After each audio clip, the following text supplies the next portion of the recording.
ઓમ શ્રી ગણેશાય નમઃ. જય શ્રી કૃષ્ણ મિત્રો. ફૂલ કાંજળી વ્રત. મિત્રો, આજે આપણે સાંભળીશું શ્રાવણ માસના સુદ પક્ષની અજવાળી ત્રીજના દિવસે લેવાતું વ્રત ફૂલ કાંજળી વ્રત. જે વ્રતને કરવાથી કુમારિકાઓને મનગમતો જીવનસાથી મળે છે. આ વ્રત ભગવાન શિવ અને દેવી પાર્વતીને સમર્પિત છે. આ વ્રતની વિધિ અને કથા સાંભળીશું આપણે. જો તમને આ વિડીયો પસંદ આવે તો લાઈક કરજો, શેર કરજો અને આ ચેનલને સબસ્ક્રાઇબ જરૂર કરી દેજો મિત્રો. ઓમ નમઃ શિવાય. શિવ શક્તિની જય. મિત્રો, શ્રાવણ માસના સુદ પક્ષની અજવાળી ત્રીજના દિવસે આ ફૂલ કાંજળી વ્રત રાખવામાં આવે છે.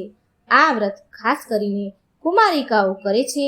આ વ્રત કરનારે સવારે વહેલા ઉઠીને સ્નાન આદિથી પરવારીને સ્વચ્છ વસ્ત્ર ધારણ કરવા અને મહાદેવના મંદિરે જઈને મહાદેવ અને દેવી પાર્વતીનું પૂજન કરવાનું હોય છે.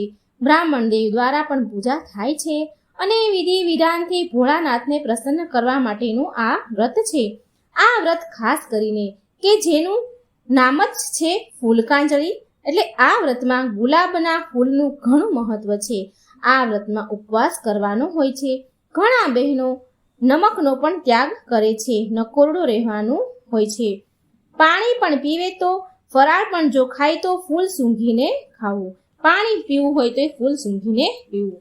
આખો દિવસ મહાદેવ અને મા પાર્વતીનું મનમાં સ્મરણ કરવાનું હોય છે. જ્યારે દિવસ આત્મે અને ગાયોના ધણ ઘરે પાછા આવે ત્યારે ગાયોનું પણ પૂજન થાય છે. ત્યારબાદ ફૂલ સૂંઘીને ફળાહાર કરાય છે. આ વ્રત કરનારે આખી રાતનું જાગરણ કરવાનું હોય છે. રાત્રે મહાદેવના ભજન કીર્તન કરવાના હોય છે. શિવ પુરાણ, શિવ મહિમાની વ્રત કથાઓ, ગ્રંથો વાંચવાના હોય છે. આ વ્રત 5, 7 કે 11 વર્ષ સુધી કરવાનું હોય છે. ત્યાર પછી તેનું ઉજવણું કરવામાં આવે છે. ઉજવણામાં પણ જે કુમારિકાઓએ આ ફૂલ કાંજળીનું વ્રત કર્યું હોય તેને જ 5 કન્યાઓને ગોરણી કરીને કંકુનો ચાંદલો કરીને ફરાળ કરાવવાનું હોય છે અને યથાશક્તિ ભેટ આપવાની હોય છે. શણગારની વસ્તુ બંગડી, ચાંદલા, રૂમાલ, વાસણ, નેલ પોલિશ કે તમારી જે શક્તિ હોય, સગવડ હોય એવું શણગારની વસ્તુ બાળાઓને આપવાની હોય છે અને ભેટ સાથે થોડી દક્ષિણા પણ આપવાની હોય છે. આવી રીતે વ્રતનું ઉજવણું કરવાનું હોય છે. આ વ્રતમાં નાની બાળાઓ શ્રદ્ધા ભક્તિપૂર્વક ફૂલ કાંજળીનું વ્રત કરે છે. સરસ મજાની તૈયાર થઈને સજી સવરીને ભગવાન મહાદેવ અને દેવી પાર્વતીની પૂજા કરવા પોતાની મનોકામના શિવને અને પાર્વતીજીને કહે છે કે હે પ્રભુ, મને મનગમતો ભરથાર પતિ આપજો અને અમારું કલ્યાણ થાય, સાસરે અમને સુખ શાંતિ મળે એવા આશીર્વાદ અમને આપજો. આવો આશીર્વાદ પ્રાપ્ત કરીને કન્યાઓ આ વ્રત કરે છે, ફૂલ કાંજળીનું વ્રત. જો શ્રાવણ માસના સુદ પક્ષની ત્રીજના દિવસે કોઈ અડચણ હોય અને આ વ્રત ન થઈ શકે તો શ્રાવણ માસના વદ પક્ષની ત્રીજે પણ આ વ્રત કરી શકાય છે. જે બહેનો ચોખા કાંજળી વ્રત કરે છે એ ચોખા સૂંઘીને ફરાળ કરે છે અને પાણી પીવે છે, અને જે બહેનો ફૂલ કાંજળી વ્રત કરે છે તે ફૂલ સૂંઘીને ત્યારબાદ જ જળ ગ્રહણ કરે છે.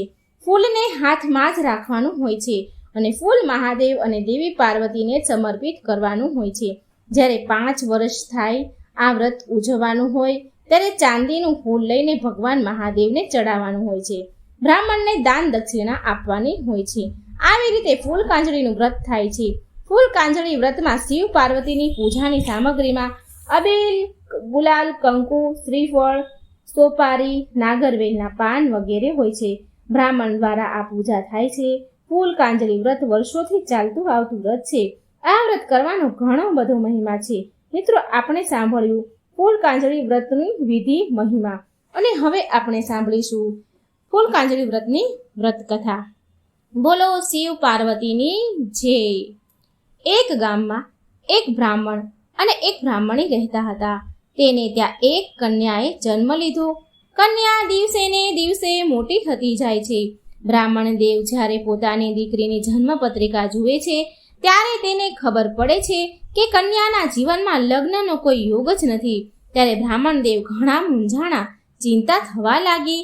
પછી બ્રાહ્મણ દેવ યાત્રા કરવા નીકળ્યા અને પુણ્ય અર્જિત કરવા માટે જાય છે. ત્યારે ચાલતા ચાલતા રસ્તામાં નદી કિનારે નાની બાળાઓ કુમારિકાઓ આ શિવ પાર્વતીનું પૂજન કરતી હતી અને ફૂલ સૂંઘીને જળ પાન કરતી હતી.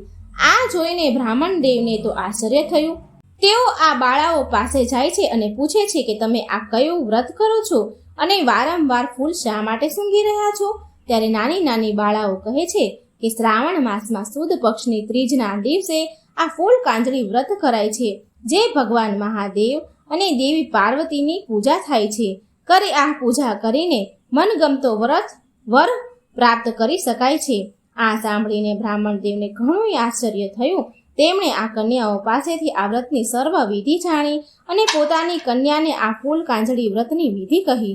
સમય વીતતો જાય છે. આવતા વર્ષે ફરી શ્રાવણ માસ આવ્યો અને શ્રાવણ માસની અંજવાળી ત્રીજ આવી. ત્યારે બ્રાહ્મણની દીકરી પણ ફૂલ કાંજળીનું વ્રત કરે છે અને ભાવથી મનથી ભગવાન મહાદેવને તથા દેવી પાર્વતીની પૂજા અર્ચના કરે છે. ભગવાન મહાદેવ અને પાર્વતી પ્રસન્ન થયા. કન્યાના ભાગ્ય પલટાઈ જાય છે. ધીરે ધીરે કન્યા મોટી થઈ અને તેના માંગા પણ આવવા લાગ્યા. ત્યારે બ્રાહ્મણ દેવને થાય છે કે જરૂર આ શિવ પાર્વતીના વ્રતનો પ્રભાવ છે, ફૂલ કાંજળી વ્રતનો પ્રભાવ છે. કન્યાને સુયોગ્ય વર મળે છે અને કન્યા સુખી લગ્ન જીવન જીવવા લાગે છે. આ બાજુ બ્રાહ્મણ અને બ્રાહ્મણી બંને ભગવાન મહાદેવ અને મા પાર્વતીનો પાડ માને છે. શિવજીને પ્રાર્થના કરે છે કે હે પ્રભુ, આપના આ ફૂલ કાંજળી વ્રત જે કોઈ કરે તેને સુખ શાંતિ સાસરિયામાં મળે અને યોગ્ય જીવન સાથી પ્રાપ્ત થાય એવી પ્રાર્થના કરીએ છીએ. ભગવાન ભોળાનાથ પણ પ્રસન્ન થઈને તથાસ્તુ કહે છે. ત્યારથી આ વ્રત ઘણું પ્રચલિત થયું. હે મહાદેવ, તમે જેવા આ બ્રાહ્મણ કન્યાને ફળ્યા તેવા આપનું આ વ્રત કરનાર, કથા સાંભળનાર, કથા કહેનાર, આ વિડીયો જોનાર સૌને ફળજો. બોલો ભગવાન શિવ પાર્વતીની જય. જય શ્રી કૃષ્ણ. રાધે રાધે. Thank you.